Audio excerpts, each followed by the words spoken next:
The Packard Six was an attempt for a luxury car maker to go mid-market. But did this car save the company or seal its fate? Hi there, Rick DeBrule with another chapter of the automotive evolution here once again at the Martin Auto Museum. A great collection with more than 170 cars right here in Phoenix, each one with a different story about the automotive journey. And this 1938 Packard Six touring sedan, a model 1600, represents a time when one of America's great luxury car makers, Packard, decided to spread its wings.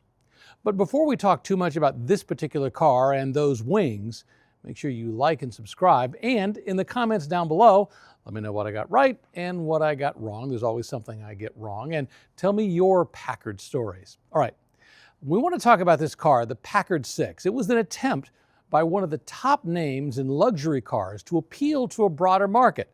But before we talk too much about this particular car, let's explain a little bit about the Packard history.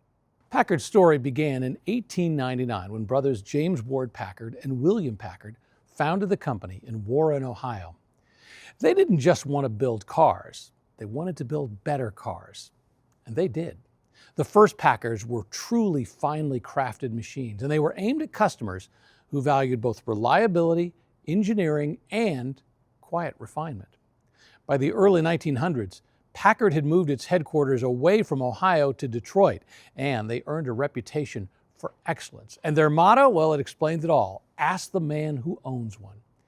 Throughout the 1910s and the 1920s, Packard became America's premier luxury automaker. Hollywood stars and corporate big shots were all driving Packards. The company's straight 8 and their 12-cylinder, they called it the Twin Six, those engines were benchmarks of smoothness and power. Packard didn't just build cars, it built status symbols. But by the 1930s, times had changed. The Great Depression was forcing Packard to adapt. Luxury sales were falling, and the company realized it needed a more affordable model, an option, if they were going to survive. And that's where the Packard Six came in. You know, the Packard Six was introduced in 1937. This is the 38 model and continued for years after this. And it was really pivotal for the brand at that point. Now, 1938 Packard Six, six of course stood for six-cylinder. This was not the company's first six-cylinder car, but it was their first attempt at something that was, shall we say, less prestigious. The pitch was simple: offer true Packard quality at a middle-class price that buyers could afford. And even as the company aimed for affordability, Packard refused to compromise on their craftsmanship. Packard's gamble with this car, the Six, actually worked for a time. It helped keep the company afloat during the Depression and into the early years of World War II. Let's walk around and take a look at the styling in our 1938 Packard Six. And the first thing you're going to say is, wait a minute, where is the Goddess of Speed hood ornament? Where is the cormorant? Well, those were important Packard hood ornaments, but they weren't the only Packard hood ornaments used over the years. In fact, I believe this was indeed a factory hood ornament for Packards in the late 1930s. But of course, every time we see a Packard, we expect to see the Goddess of Speed, or as we sometimes refer to it, the donut chaser. And you can see why with that wheel that they're chasing. Looking up front for our Packard Six, very standard Packard grille. I've always loved the look of this thing, the way it protrudes, very prominent. It's got a great look to it. They probably stuck with it longer than they should have, to be honest with you, but boy, what a great design. And really, you have to think about the fact that the styling for this 1938 Packard was kind of classic Packard. You know, it was stylish without being flashy. You know, the flowing fenders, that tall grille, the subtle Art Deco touches. You know, while the folks at Cadillac and Lincoln were often flaunting flashier designs, Packard was sticking with quiet sophistication. This was the car for the people who liked refinement without ostentation. 1937, you had a wide variety of options for which body you were going to get. There was a sedan, there was a touring sedan, that's this one right here. I'll explain more about why this is a touring sedan. There was a touring coupe, a business coupe, sport coupe, convertible coupe. All of them had the 122-inch wheelbase, which was a slightly longer wheelbase than had been offered the year before. However, it was a slightly shorter wheelbase than you were going to get in the Packard 8. This had, once again, a 122-inch wheelbase. The Packard 8 would have a 127-inch wheelbase. Because remember, that was their luxury car. That was their flagship. You wanted to step up and have more room, more space, and of course a smoother ride thanks to that 127-inch wheelbase. There were plenty of changes, interestingly enough, between the 1937 and 1938 models. I talked about the fact the wheelbase changed, but overall the look was very standard. I love this styling touch right here. Look how this dips and then comes back up. Boy, very Art Deco-ish with this design right here.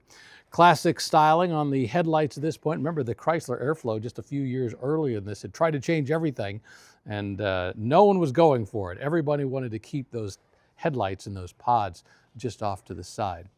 So once again, pretty standard styling, but boy, the little touches are what really set this off. For example, notice this chrome element that goes from here, all the way to the top of the car. It stops right there. Just a nice little element that gave just a little more style, a little more design to the look of this car.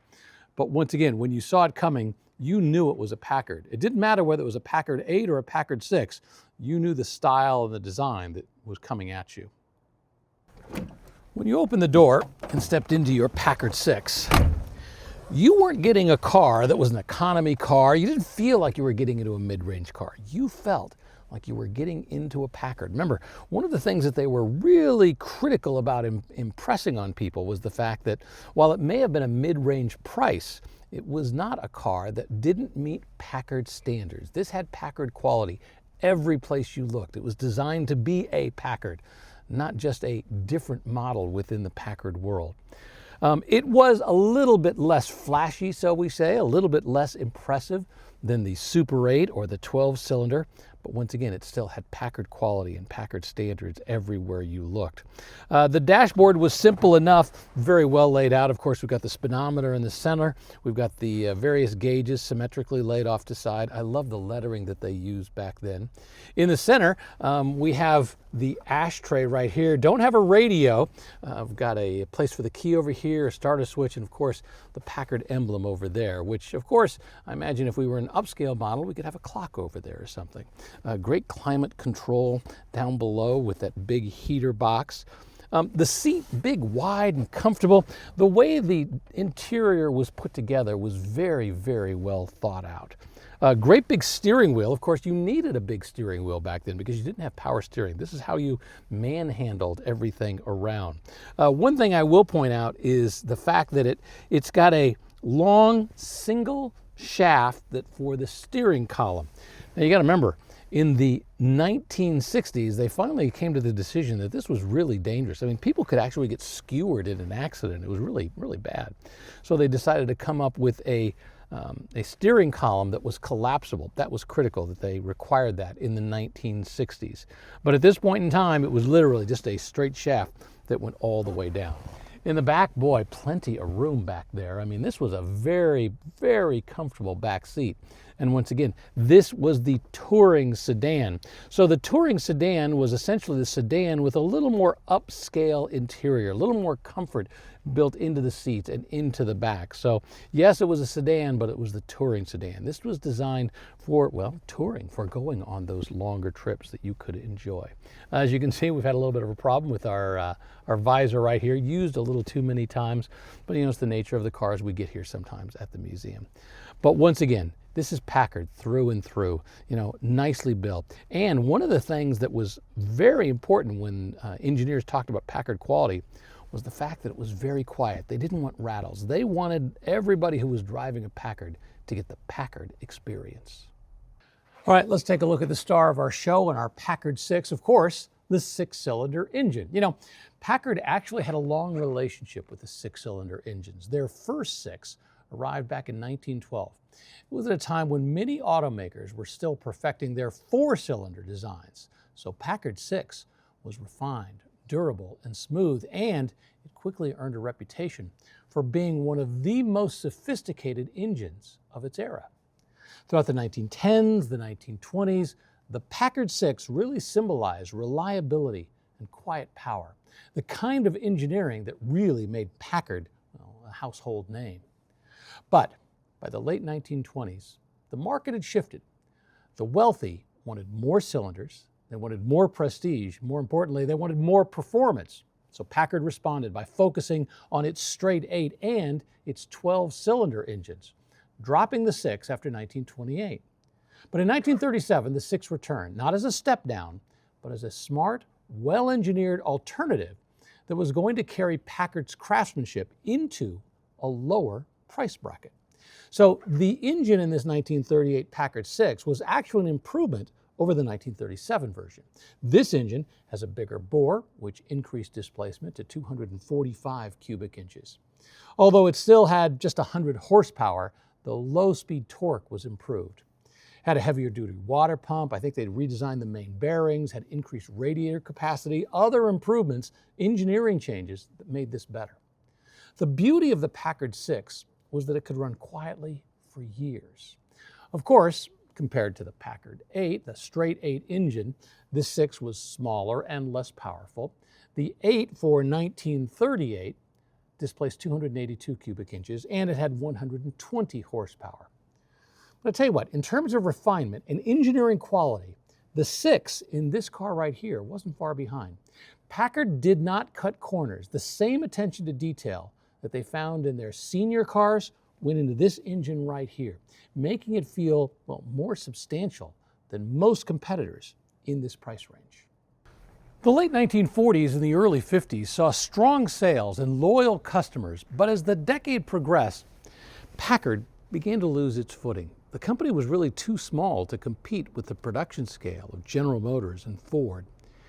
And its designs, well, to be honest with you, they started to feel a little conservative compared to some of the flashy post-war competition. Remember the bathtub Packard? We did a video on that one a little while ago. The 1950s brought financial struggles, a controversial merger with Studebaker, and a slow erosion of the Packard image. By 1958, the last Packard rolled off the line, a little more than a rebadged Studebaker. It was a pretty quiet end to a once proud mark. But when you look back at this 1938 Packard 6 touring sedan, well, you can still see everything that made Packard great. It was a car built with care, with elegance and purpose. A machine that carried the Packard name through one of the most challenging eras in American history, the Depression. You really felt like if you owned a Packard, you would achieve something. Once again, their standard line, ask the man who owns one, because Packards were special.